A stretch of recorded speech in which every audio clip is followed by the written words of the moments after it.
আমি কড়াই বসিয়ে দিয়েছি, কড়াই গরমও হয়ে গেছে। এবার এতে আমি দিয়ে দিচ্ছি সাদা তেল।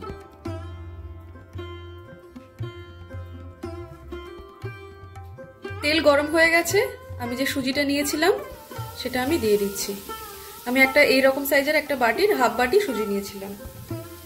এবার সুজিটাকে আমি ভালো করে ভেজে নেব।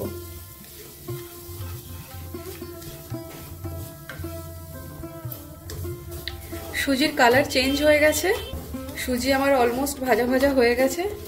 গ্যাসটাকে আমি সিম টু মিডিয়াম ফ্লেমে রেখেছিলাম, মানে খুব বেশি বাড়িয়ে রাখিনি, তাহলে সুজি তাড়াতাড়ি পুড়ে ওঠে। তো সুজির কালারটা চেঞ্জ হয়ে গেছে, হালকা একটু লাল লাল ভাব চলে এসছে। এবার এতে আমি দিয়ে দেবো দুধ।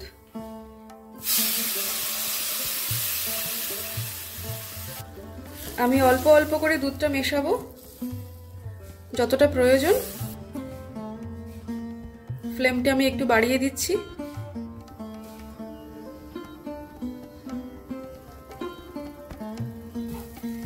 সুজিটা যাতে ভালো করে সেদ্ধ হয়, যতটা জল বা দুধ টেনে নেবার পুরোটা যেন ঠিক মতো নেয় সেটা কিন্তু দেখতে হবে।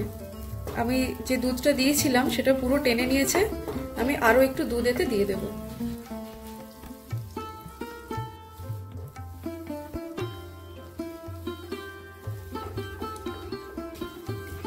সুজিটা কিন্তু অনেকটা শুকিয়ে এসছে, আরো একটু এটা শুকনো শুকনো হলে তারপর আমি নামিয়ে নেব।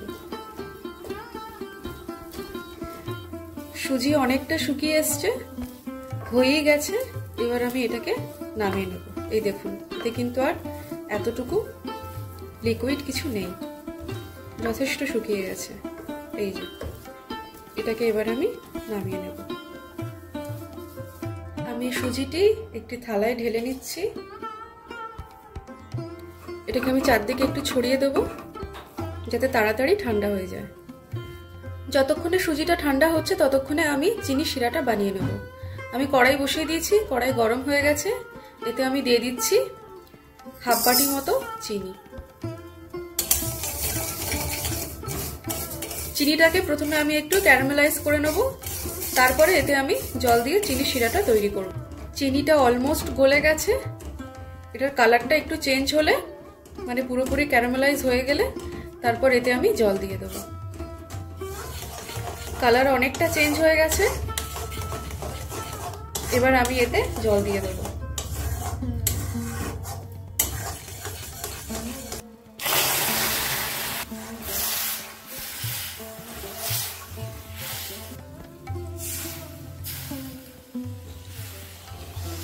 আমি যতটা চিনি দিয়েছিলাম ততটাই জল দিয়েছি। হাফ বাটি চিনি দিয়েছিলাম, হাফ বাটি জল দিয়েছি। এবার এই রসটা ফুটে একটু গাঢ় হয়ে গেলে আমার চিনি শিরাটা তৈরি হয়ে যাবে। আমি একটা এলাচ ফাটিয়ে এতে দিয়ে দিলাম।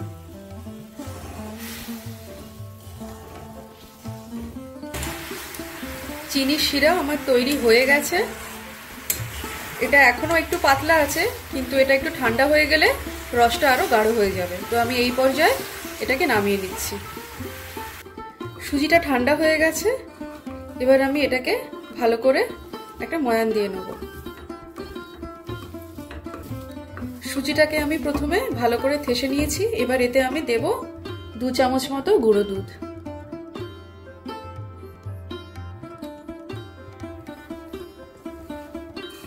গুঁড়ো দুধের সাথে সুজিটাকে ভালো করে থেসে নেব। সুজিটাকে ভালো করে থেসে নিয়ে আমি এর একটা ডো বানিয়ে নিয়েছি। এবার এটাকে আমি লেচি কেটে কেটে ল্যাংচার মতন করে শেপ করে নেব। আমি একটু সুজি হাতে নিয়ে নিলাম। এবার এটাকে আমি ল্যাংচার মতো শেপ দিয়ে নেব। এই যে আমি ল্যাংচার মতন শেপ দিয়ে নিয়েছি। এরকম ভাবে আমি অনেকগুলি বানিয়ে নেব।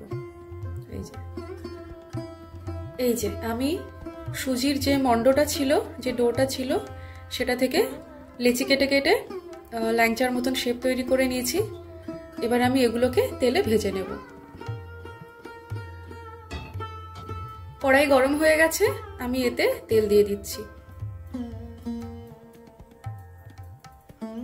আমি এই যে তৈরি করে রাখা ল্যাংচাগুলো তেলের মধ্যে দিয়ে ভেজে নেব।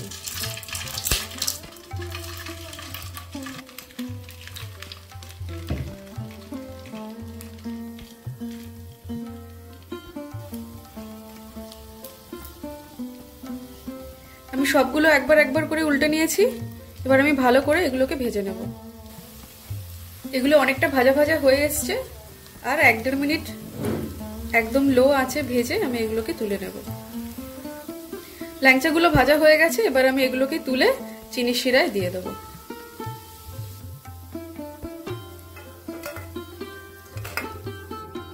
এই যে ভেজে রাখা ল্যাংচাগুলো এবার আমি চিনির শিরায় দিয়ে দিচ্ছি।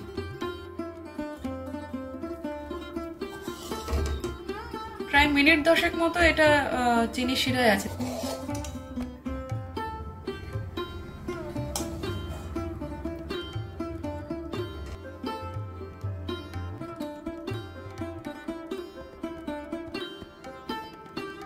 আমাদের সুজির ল্যাংচা একদম রেডি।